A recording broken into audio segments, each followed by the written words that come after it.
So we're here with John Bottomley, one of the organisers of today's Brooklands motorcycle show event 2018. Welcome, John. Welcome to you. Nice to see you. And you. Now we've got a very special motorcycle here. Yeah. Tell us a little bit about it. Yeah, well this today is really a culmination of about 10 or 12 years of motorcycle events here, which have been publicising the motorcycle activities of the museum. And in front of us is what is affectionately known as the Wixted Triumph. It holds the 500cc lap record here, which was set by Ivan Wixted in 1939 at 118 mile an hour. It's in slightly different form to when it was here originally, and Dick Shepherd, who is involved with Triumph, has restored it, having found quite a number of the original parts of the bike. I've had the pleasure of riding this thing, and I say thing in the most affectionate terms because it's a double standard. It's a beautiful piece of kit, awesomely powerful, lacking in brakes, and which is rear brake only. Rear brake only, which was used just for putting up at the pit stops and whatever. No front brake. And on the banking at Motlary, which I've had the pleasure of riding, it is. Well, it comes into its own. You realise that these things... And what sort of rev range would it be at its peak then, John? Oh, these things didn't rev very highly. They're about 6,000-7,000 maximum. Yeah. But the beauty of this thing is it's supercharged. Right, okay. The difficulties with it is that it originally was a road frame. Right. It wasn't really designed for racing, and it was modified, and the engine was heavily modified. It was difficult in the day to get the carburation right with the supercharger. I can imagine. And in those days, the MGs and that here at Brooklands were the leading people regarding blown engines. Yeah. And it was very pragmatic sort of approach that they tried things. There was, I was going to say, little science, because these guys were pioneers. They were breaking. Well, they had no benchmark to work to. Absolutely. But it is a beautiful looking. Yeah. So that's probably the epitome of today. Yeah. On top of that, you've got all the museum bikes. You've got a nice collection of I would say, different bikes, racing pedigree, etc. And hopefully we've also brought, as we managed to do, the weather. We've really absolutely wonderful. Yeah, and we've got a day where there'll be some test hill activity, so the people can actually have a ride up test hill, which is quite an experience, and come back around the banking. And generally come and talk motorbikes, and if anybody wants to talk to us about motorbikes, happy to do that. The other thing, of course, we've got Steve Parrish here today. Is Steve here? He is, yes. So what's he going to ride? He's been volunteered to ride my Yamaha, my TR3 Yamaha replica. Oh, right. So it was at Chelsea Wash yesterday when I was hill climbing, and I managed 43 seconds up the hill. And it was interesting because I was talking to Julian Grimwade, and he's there today, with the Norris Special. With the Norris Special, and he was telling me he does 37 with the Norris Special. So I've got 50 brake horsepower, and I think he's got a few more. So. And four wheels. And four wheels, which makes a big difference in a hill climb. And brakes. Brilliant. Thank you, John. I'm no doubt we might catch you up later in the day.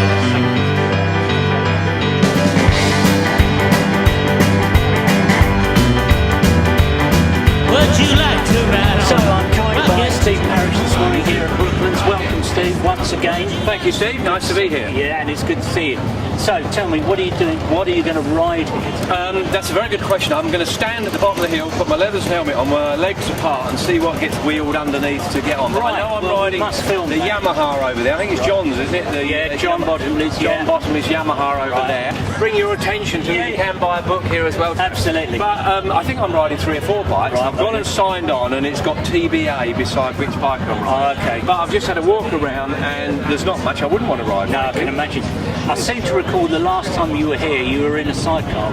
I was with a lovely little lady that was riding up the hill, and no one thought I dare get in it, but I did, and she performed incredibly well, and we made it to the top in record time, I believe. Yeah, the rest of you was left at the bottom. Yeah, absolutely. So looking forward to not only just sort of riding the bikes, but also listening to them, seeing them, watching the attention to detail that goes on with them, and the history that's here. Quite extraordinary. Even I feel quite young here with some of the older bikes. So do I. So just a couple of sentences about this year's Isle of Man TT. I know you were there. Yeah, I was there this year. Extraordinary, really. Where is it going to end? People ask me the question. I don't think it will. It's going to keep going on and on. Wonderful job by so many people. Really pleased for Dean Harrison getting some wins in. Peter Hickman especially. Well, that time that he set, and he is going to be coming here for a chat at Brooklands with us, and we're going to have a lot of fun. He's a really lovely guy, and arguably the fastest TT rider ever. Yeah, well, they now say miles an hour. They now say he's the fastest road racer in the world. So. Well, actually, yes. And there was an argument though, because Barry Sheen rode Spa circuit. I know it's not a road. Well, it was a road back then, because I raced it. In 1977, he did 137 miles an hour. Who knows when that will get broken? But yeah, Peter Hickman, who's a lovely man, will be joining us here for one of our great evenings. 4th of September. We look forward to it. Yeah, so me too as well. Well, Steve, have a good day here. Great to see you as ever, and you brought the good weather with you. So, what's it not to like? The sun shines upon the right. It does. Take care. See you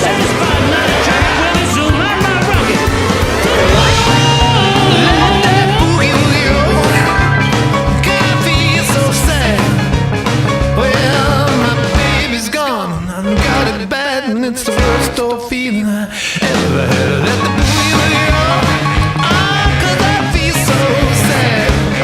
She's got a face like Good morning and welcome to Brooklands. And you are? Mark Wardell. Welcome. Beautiful machine. Can you tell us a little bit about it?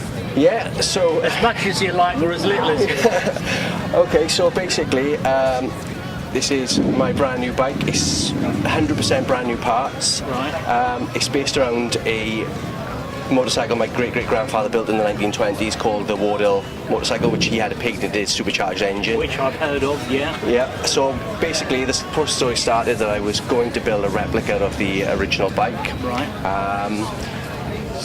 Started collecting parts to do that, and then mid-thought thought, do you know what, I'm going to relaunch the brand instead. Absolutely. So I created what I hope will be, it's a vintage bike, but with modern technology and all modern parts. Which is just an excellent way of doing things. Are you pleased with it? I'm over the moon with it, yeah. It looks great. Yeah. Absolutely great. So, engine-wise, what's that from? I can't give that secret away just yet. It's black anyway. It's black and it's a 250cc, so it should do about 80 miles an hour. Lovely. So that's probably all the brakes will stand, won't it? Yeah, because it's drum brakes around we needed it for the look. I had to stick with the drum brakes. There was no chance of going for discs. So yeah. So this is a one-off, or do you intend producing some more? I intend to produce some more. So this is the prototype. So there'll be a lot of things learned on this one as I get right it, and things we'll just realise will need to be changed. But we will be putting that onto a production bike. I wish you the best of luck with that. Are you going to run it this morning, or what are you going to do? Not today. We haven't had enough time to get it all up to speed and be safe. Okay. But it's ready to go up the hill. It looks beautiful. Thank you very much for your time. Not a problem. Good luck. Thank you very much.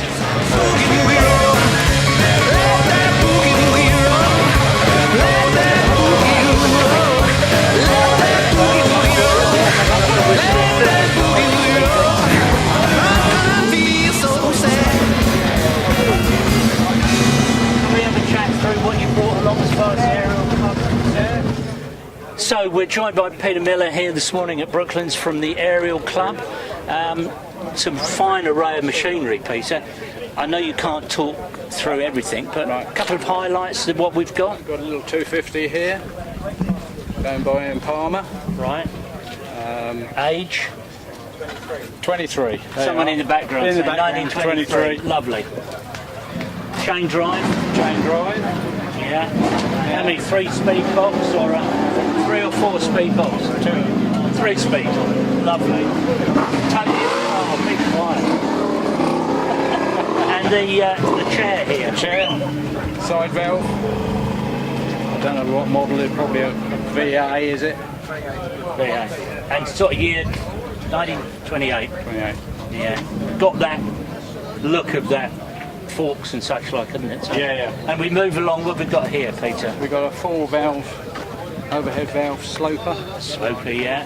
Better explain what that means. Right, we've got 4 valves in the head rather than the normal 2 valves. Give it better performance.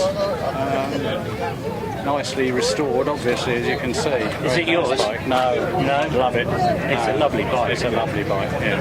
And I bet that is really comfortable to ride, isn't it? Yeah. Looking at the height and the the balance of it. Yes, very nice. Not very many of them are. No. And coming along, yeah. Right, this is a WNG, which is the wartime model, Right. which has been civilianised. Right. So it's really been an austere machine in the way it's built. Yeah, smaller carburettor than normal, so they couldn't burst the engine when they were out doing their DR riding. Yeah. You can see fire So extinguisher on the this back. is May 45. Is that about its its manage? Yeah, well, yeah, that's towards the end. It is a genuine one, and that was the year of manufacture. Yeah, so it's right towards the end of the war. Yeah. Brilliant. And bringing up the end here. There's a NH 350, 1954. Last of the rigid frame models. Telescopic forks as opposed to the girder forks. Yeah. Nice looking bike as well. Yeah. Fun to ride, I imagine. Very nice to ride. Yeah. It's my favourite bike actually. Yeah. Excellent. All right, Peter. Well, enjoy the day. It's good to see you again as well. Thank you.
You're in the nice shady bit there, aren't you? Yeah, don't blame me. So, a little bit about the bike, sir. Okay, it's a 1931 Works AJS, ridden in the 1932 TT by George Rowley. Right. And then ridden and won a gold medal in the 1932 or 3 ISDT. Yes. Yeah. Either one of those. Yes. We'll go for either. And so the bike was bought by my grandfather after AJS went into receivership, and has been in the family ever since. So it's it's been ridden by my father at the Isle of Man TT, around the circuits, at another run around there. And how long ago was that? When did you ride around the TT circuit? 10 years ago. Right. Yeah. Good fun? Pretty good, yeah. And you lived to tell the tale, which I think better than it. I did, yeah. So what happens with the bike now? Is it regularly used? Or? Well, we use it. We sometimes take it to circuit days with the Brooklands Museum guys. Yeah. And so we've ridden it at Brands Hatch, Mallory, do the odd event like this one. A few hill And are you going to run climbs. it today? Yes, we're hoping to. Marvellous. It's a little temperamental starting, so Well, we've got an electric starter to get it going. Well, to be quite honest, probably kinder on this. Yeah. Trying to kick it over. Yeah. Well, it's got no, because it's a Grand Prix bike. It's got no kickstart. Oh, so you've got to push. Yeah, it's got a push anyway. And also, it has been ridden here as well. So Right, it's been raced at Brooklands by George Rowley. Right. During the 30s. So he was part of this bike for quite a few years. And the trim that it's in at the moment is actually the ISDT trim. Right, okay. So that's why it's got the headlamp I was on. going to say, so and it's been... it's got two changed. kits. Member of the trophy team, Oh, right, Yeah. okay. and they won the trophy in competition with the Italian bikes in the Yeah, it was the Italian ISDT. Yeah. So the trim today is the ISDT trim, but we have another trim which is Brooklands, and we have another trim So you which take the is headlamp off and then the bit. yeah, headlamp comes off. It's got a different pipe, so we've got a Brooklands pipe. We've got a straight through pipe lower down for Grand Prix setup. 500cc single overhead cam. One of the first bikes to go to the positive foot stop for gear changing, because before that they had them on the tank. So it's got all the original TT markings from scrutineering here, so it's got all the TT badges. And the engine case itself is all stamped with TT on there, so it's a absolutely lovely. very and original. I bet it sounds cracking, doesn't it? Yes, quite loud. I can imagine. Yeah. Well, we look forward to hearing it. Yeah, Have yeah. you got a time that you're going up the hill? Or? I think the hill opens at 11:30, so hopefully... Good thing with the bikes, you're up there rapidly, so you're not curious. Yeah, so it doesn't like sitting around a No, lot. I can imagine. Well, good luck. Thank you. For being here. Pleasure. Thank you very much. Good to meet you. And thank you. Pleasure. Indeed. Good to meet you. You're not riding today, then? No, okay. See you on the leg. Get you in a sidecar, that'll be all right. Okay, take care. Thank you.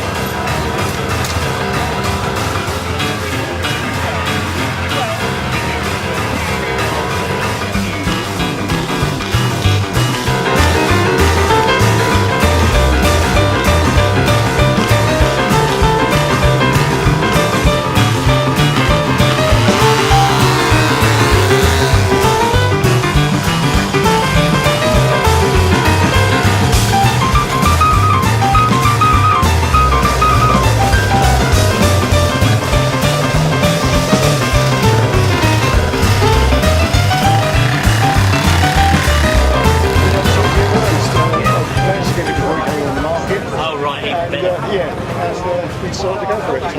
Fun to ride? Quite tricky. Yeah. Not easy to ride. I've got a lot, 3 other members of the club. We've got Falcons and Baroni, and no, they are quite. But once you master it, Yeah. don't get your trousers in the flywheel. Yeah, that's well. Yeah. No, no, I don't know what it is. I can't seem to nail it down at the moment. Whether it's just... Is it your confidence in it, or do you think it's the... No, I've been riding motorcycles since I was 16 years old. Yeah, all times. But it's totally... Almost so you're pulling a trailer. Low speeds, clutch, it's either in or out. It's like a gather shaft. You know, you have to feed it very slowly, very late. It's old, really old school. Yeah. Gearbox, you have to really make sure you... right. Yeah. Well, if it doesn't run well, it looks the part. Yeah, it's lovely. Yeah, you could just sit and look at it. Are you taking it up the hill? No, I can't. Probably the best time. No, well, it's not that one. Doesn't look so good rolling back. No, they're lovely. They're nice. Well, thank you for bringing absolutely. Thank you for bringing it along. Pleasure. Good to meet you. Thank you. I can't work in Slough for Tech Engineering. This is my one-off project bike, so I spent 4 years of my spare time building. The entire design and construction is my own. It's based on bikes that were racing at Brooklands in about 1929. So it was a transitional period when so much was going on, there's so many ideas how to build bikes, so that gave me quite a bit of freedom of the design. It uses a crankshaft from a Suzuki DR750, piston from an SR500 Yamaha, The gearbox internals are from the DR750. Everything else has been carved from solid aluminium, built the frame. The only things I haven't made are the rest of the tyres and the wheel rims. A few other bits and pieces. It was quite complicated using the Suzuki crankshaft because I had to have the engine running backwards due to the chain primary drive, which means that the gearbox actually runs backwards and is upside down. But fortunately, it went forward when I started it the first time. We bought it as a bag of bits at Sotheby's, God knows how many years ago. Too long to remember. Precisely.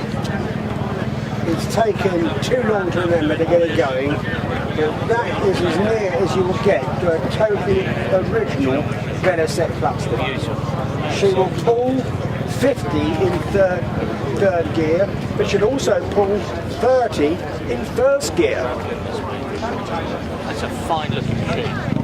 We rebuilt it twice. The first time we rebuilt it, we didn't get the engine right. A very, very good friend of mine put it together half a dozen times, and now it does exactly what it says on the tin. 90 in third, 105 in top. Lovely. And is your son going to ride it today? Yeah, I hope so. Okay. Now the and the Vincent, belonged to a farmer from you. It's not quite one owner from you because the second person bought it and all he did was repaint the petrol tank. The rest of the bike, and it's very unusual, most Black Shadows are built in racing form. That is in touring form. Look at the dirty rated mud guards. Yeah, so do you think that was a factory original in that? I don't think I know. So the guy must have had a little bit of wealth for you to buy that and have it done. You could buy 2 Morris Minors for what that cost. Beautiful example. What year was that? 1953. I've got 2 of them, but there's only one here today. The mileage on that one is genuine. It's under 30,000 from new. This one, we don't know the full history because it came as a bag of bits from Sotheby's. I'll tell you what, doing 50 in first gear on one of these is absolutely terrifying. Absolutely. Thanks for your time. And guess what? It's better than taking any form of Viagra. Lasts longer. Thank you very much. Good morning, I'm Steve Clark from Brooklands TV. Morning. And you are? I'm Tony Donathorne. Hello, Tony. Member of the Vintage Motorcycle Club, and I'm the Zenith Mark Specialist for Wonderful. the Vintage Club. So tell us a little bit about this wonderful machine. First of all, the year. Well, it's 1913. Right. It was owned by a man called Hal Hill, who lived just over the wall over there, about 1.25 miles away on Monument Hill. Right, okay. And he was him and his wife were Bentley owners. Right. And I served my apprenticeship with Weybridge Autos. Right, on the Rolls and Bentley side. And Hal Hill, who owned this bike, both him and his wife had Bentleys, pre-war Bentleys. Right. And what used to happen is the telephone would ring one morning, and Jeff Blowers, who was my boss, big built man, military moustache in those days. Yeah. And he'd pick up the phone and say, "Oh, morning, Mr. Hill." And Hal Hill would say, "Blowers," he said, "the Bentleys aren't starting very well." "Oh?" He said, "Would you like to come down with your lad this afternoon?" Right. And get him to do plugs and points. And I used to keep plugs and points and things like that there. So we used to go, well, I then said to Jeff when he rang me in 1953, I said, when you were drinking his whiskey. Because what Hal Hill should have said, I've just opened a new bottle of whiskey and I'm looking for somebody to share it with. But I used to service the Bentleys, right, get them running, they were all right anyway. And this stood in the gardener's shed at the back, about as far away as those bikes are there. Right, okay. And in 1953, telephone rang, I was home on a 48-hour pass from National Service, I was lucky. I was a flight engineer, I was on Shackleton's then. Right, okay. I later converted to Sunderland's. And he said it's standing by the dustbin because Mr. Hill's moving on Monday morning. And it's going to be trashed, oh. yeah.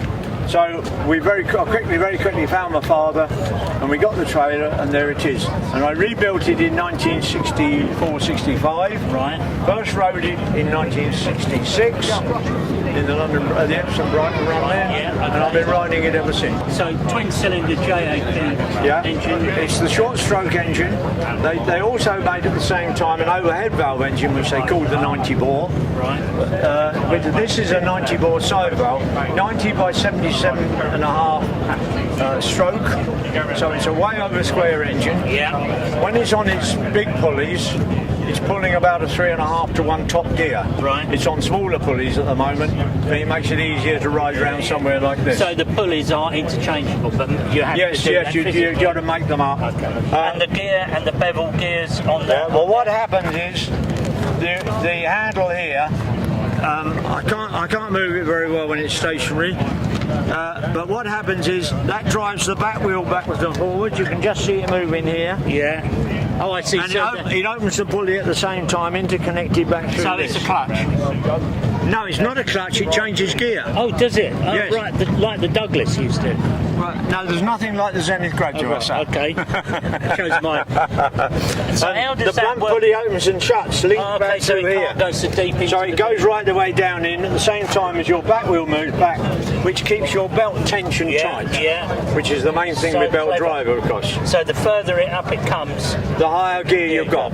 When it's on its big pulleys, its original pulleys, which was ridden here before and after the First World War, it's pulling about a 3.5 to 1 top gear, which is quite high. Yeah. And what's it like to ride? Good fun? It's very good fun to ride because it goes. You're still smiling. It goes past everything else, and everybody. When I got to Brighton about 2 years ago, a chap with a Kawasaki came up to me and he stood there. And he said, "What have you got underneath that tank?" I said, "Why?" He said, "Well, I followed you down from Horsham direction." He said, "And I've had a job keeping up with you." I said, "What do you got?" He said, "I've got a big Kawasaki." Well, it wasn't quite as bad as that, but it nips in and out. It's light. Yeah. It weighs about 250 pounds with a 1000cc engine. And how does it stop well? Pardon? It does actually, because if I've got warning, I can wind the gear down into a very low position, so I've got engine compression, and that's the way you ride it. But she is exactly as found with the drop bars. Al Hill used to ride for Zenith on the long distance road events. He had a big bat before this, VAT. And they used to do the long distance runs. They used to go from London to Gloucester back in the day in 1912-13. That's going. And he's quoted in Motorcycle or Motorcycling. The reporter got hold of him at Reading, and all he wanted to know was where was the chappie on the Indian, how much farther was he ahead, because with that he was gone. Lovely. Good to meet you and good to talk to you. Thank you very much indeed. And great to be here. Thank you very much.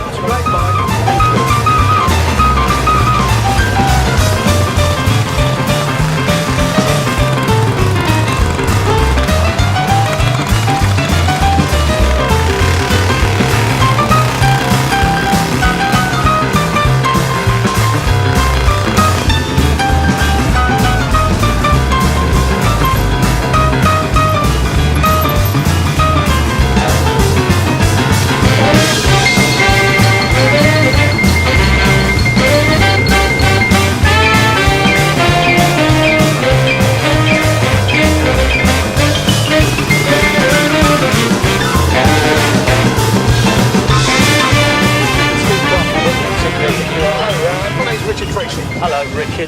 Now, John pointed this bike out as to being a significant machine here today. Can you tell us a little bit about it? Sure, definitely, yeah. Well, this is a 1968 350cc Works Yamaha. One of 4 machines built that went out to the US. So it's the last year of the GP.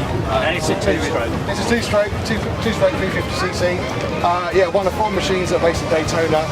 And this actual machine came second in the 68 Daytona, ridden by Ivan Duhamel. So Phil Reed both won, Mike Duff, Paul Bauman and Ivan Duhamel. And this is actually Duhamel's bike. It's actually stamped with the number 5 on the frame, on the frame number. It's still its original paintwork when it was a privateer.